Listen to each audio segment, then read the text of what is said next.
Baka ito ang dahilan kung bakit ang ganda ng content mo pero mababa ang views. Language ang problema. Huwag ka munang mag-scroll, tatapusin mo to kasi dito ka mali at dito ka rin gagaling. Maraming nagtatanong, mas maganda po ba ang vlog na English para magmukhang sosyal o Tagalog para mas maraming makaintindi? Ang totoo, hindi language ang pinaka-problema ng content creators ngayon. Pero pag mali ang pinili mo, babagal ang growth mo. Pag tama ang pinili mo, bibilis ang growth mo.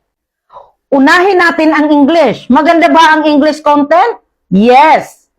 Pero ito ang tanong. Natural ka ba magsalita ng English?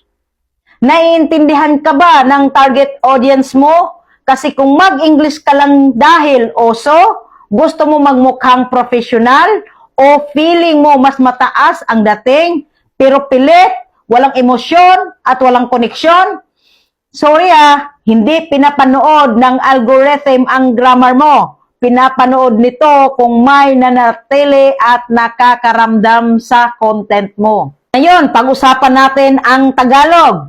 Bakit ang daming viral na Tagalog content? Dahil mas totoo, mas malapit sa puso, mas ramdam. Kapag Tagalog ka, mas mabilis ang koneksyon, mas malinaw ang mensahe, mas mataas ang watch time. Hindi dahil mahina ang English ang Pilipino, kundi dahil mas naiintindihan nila kapag sariling lingwahe. Pero ito ang pinaka-importanting part, makinig kang mabuti. Hindi Tagalog, hindi rin English, ang totoong panalo ay clarity. Kung English ka pero malinaw, may kwento, may value, panalo ka pa rin. Kung Tagalog ka pero magulo, paikot-ikot, walang direksyon, talaga namang lilipat ang manonood.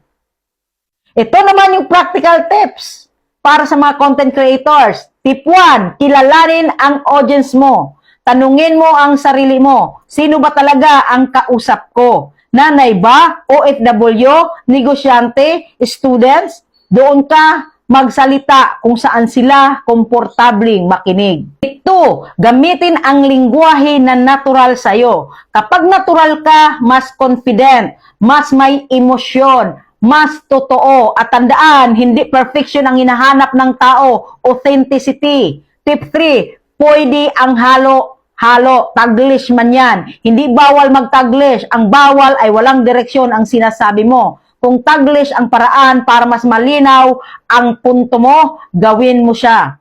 Laging tandaan, hindi kung anong lingwahe ang ginamit mo. Ang mahalaga ay naintindihan ka, nakakakonek sila, may value ang mensahe mo. Kahit anong language pa yan, kung may saysay ang sinasabi mo, may manonood. At kung may manonood, may growth. At kung may growth, may impact. Kaya simulan mo ngayon. Huwag mo nang tanungin, Tagalog ba o English? Ang tanungin mo, may naiwan ba akong aral sa nanonood sa akin? Sana natulungan kita. Like, follow, and share.